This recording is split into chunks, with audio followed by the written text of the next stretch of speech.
السلام علیکم ورحمۃ اللہ وبرکاتہ۔ الحمد للہ رب العالمین والصلاة والسلام علی سید المرسلین، اما بعد فاعوذ باللہ من الشیطان الرجیم، بسم اللہ الرحمن الرحیم۔ برادران عزیز و معزز خواتین، آج کی اس نشست میں سورۃ العنکبوت کی آیت نمبر 56 سے آیت نمبر 60 تک تمام آیات کا ترجمہ و تفسیر پیش کرنے کی سعادت حاصل کی جائے گی۔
اے میرے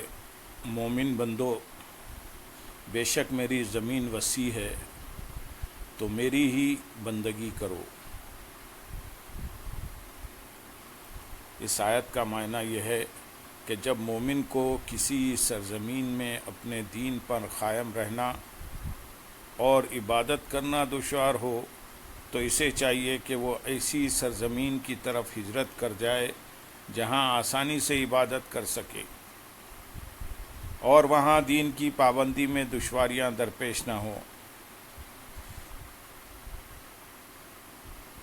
اس آیت کا شان نزول یہ ہے کہ یہ آیت مکہ مکرمہ میں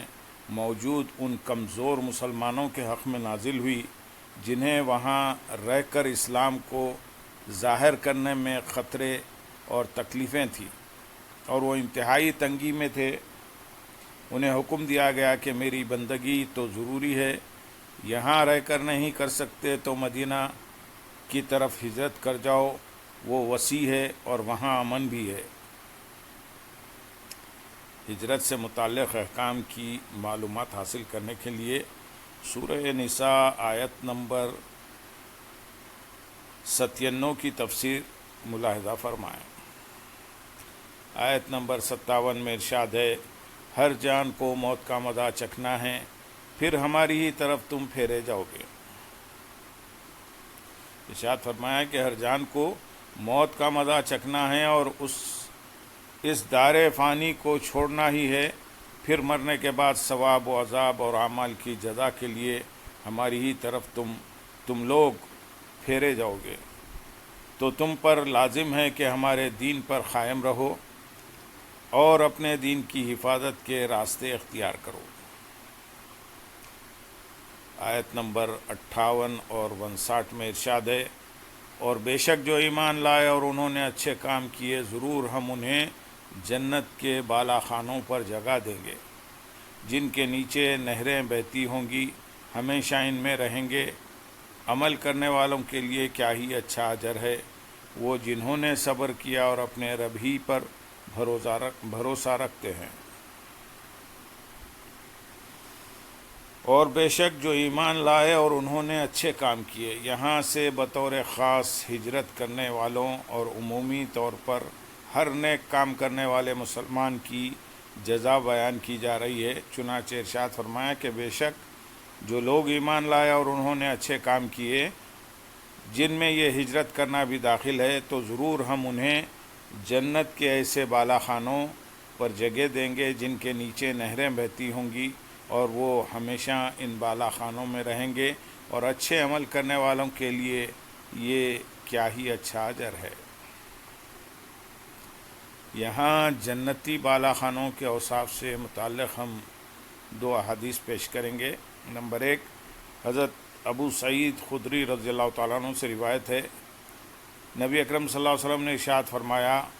بے شک جنتی لوگ اپنے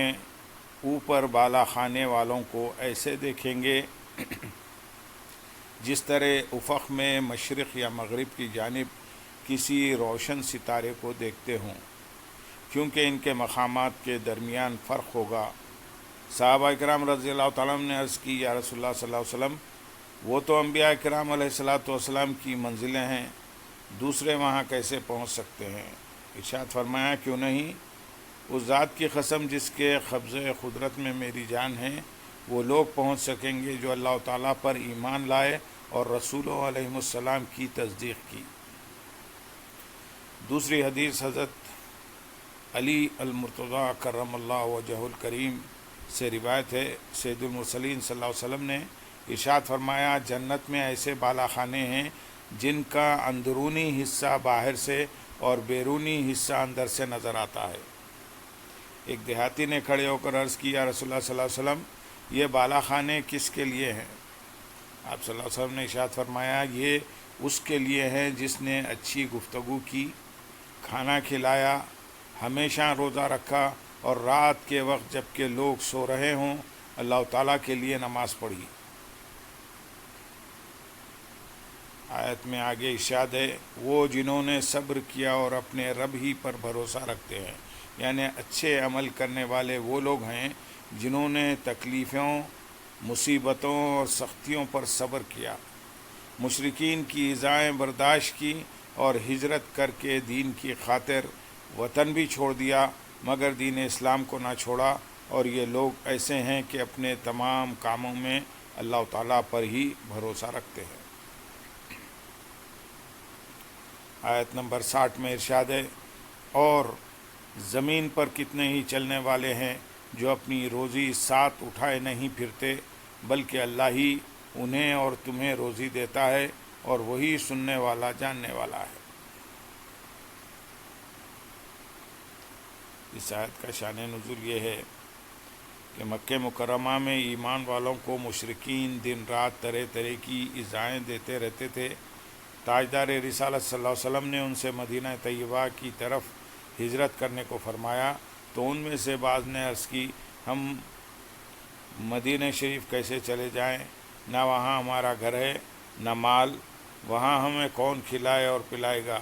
اس پر یہ آیت کریمہ نازل ہوئی اور ارشاد فرمایا گیا کہ بہت سے جاندار ایسے ہیں جو اپنی روزی ساتھ نہیں رکھتے اور نہ ہی وہ اگلے دن کے لیے کوئی ذخیرہ جمع کرتے ہیں، جیسا کہ چوپائے اور پرندے، اللہ تعالیٰ ہی انہیں اور تمہیں روزی دیتا ہے، لہذا تم جہاں بھی ہوگے وہی تمہیں روزی دے گا، تو پھر یہ کیوں پوچھ رہے ہو کہ ہمیں کون کھلائے اور پلائے گا؟ ساری مخلوق کو رزق دینے والا اللہ تعالیٰ ہے، کمزور اور طاقتور، مقیم اور مسافر، سب کو وہی روزی دیتا ہے، اور وہی تمہارے اقوال کو سننے والا اور تمہارے دلوں کی بات کو جاننے والا ہے۔ اس سے معلوم ہوا کہ اللہ تعالیٰ اور اس کے حبیب صلی اللہ علیہ وسلم کی اطاعت کے معاملے میں خاص طور پر اپنے رزق کی فکر نہیں کرنی چاہیے، بلکہ ساری مخلوق کو رزق سے نوازنے والے رب تعالیٰ پر بھروسہ رکھنا چاہیے۔ وہی حقیقی طور پر رزق دینے والا ہے، اور وہ ہر جگہ اپنی مخلوق کو رزق دینے پر قدرت رکھتا ہے۔ حضرت عمر بن خطاب رضی اللہ تعالیٰ عنہ سے روایت ہے، نبی کریم صلی اللہ علیہ وسلم نے ارشاد فرمایا، اگر تم اللہ تعالیٰ پر ایسا توکل کرو جیسے ہونا چاہیے تو وہ تمہیں ایسے روزی دے گا جیسے پرندوں کو دیتا ہے کہ صبح بھوکے خالی پیٹ اٹھتے ہیں اور شام کو پیٹ بھر کر واپس آتے ہیں۔ ہمارے معاشرے میں یہ صورتحال انتہائی افسوسناک ہے کہ کچھ لوگ اللہ تعالیٰ اور اس کے حبیب صلی اللہ علیہ وسلم کی اطاعت کرتے ہوئے دین کے احکام پر عمل کرنا شروع کرتے ہیں، تو کچھ لوگ اپنی شفقت و نصیحت کے دریا بہاتے ہوئے انہیں سمجھانا شروع کر دیتے ہیں کہ بیٹا اگر تم نمازی اور پرہیزگار بن گئے اور داڑھی رکھ لی تو کمائی کس طرح کرو گے، اور کماؤ گے نہیں تو اپنا اور بیوی بچوں کا پیٹ کس طرح پالو گے۔ اسی طرح اگر تم دنیاوی علوم چھوڑ کر دین کا علم سیکھنے لگ جاؤ گے تو بھوکے مرو گے اور تمہیں لوگوں کے دیے ہوئے صدقات و خیرات پر گزارا کرنا پڑے گا۔ اے کاش یہ لوگ اتنی بات سمجھ سکتے کہ حقیقی طور پر رزق دینے والا کوئی اور نہیں بلکہ صرف اللہ تعالیٰ ہے، اور وہ مخلوق پر اتنا مہربان ہے کہ اپنی نافرمانی کرنے والوں کو بھی رزق سے محروم نہیں کرتا بلکہ انہیں بھی کثیر رزق عطا فرماتا ہے۔ تو جو شخص اللہ تعالیٰ کی اطاعت و فرمانبرداری کرے گا، اس پر اللہ تعالیٰ اپنے رزق کے دروازے کیسے بند کر دے گا۔ ہاں، اگر رزق میں تنگی کر کے اس کی آزمائش کرنا مقصود ہو تو یہ دوسری بات ہے، لیکن اللہ تعالیٰ اور اس کے حبیب صلی اللہ علیہ وسلم کی اطاعت رزق کی بندش کا سبب ہرگز نہیں بلکہ رزق ملنے کا ذریعہ ہے، رزق ملنے کا عظیم ذریعہ ہے۔ اللہم صلی علی سیدنا محمد وعلی آل سیدنا محمد وبارک وسلم، وآخر دعوانا ان الحمد للہ رب العالمین۔ سبحان ربک رب العزت عما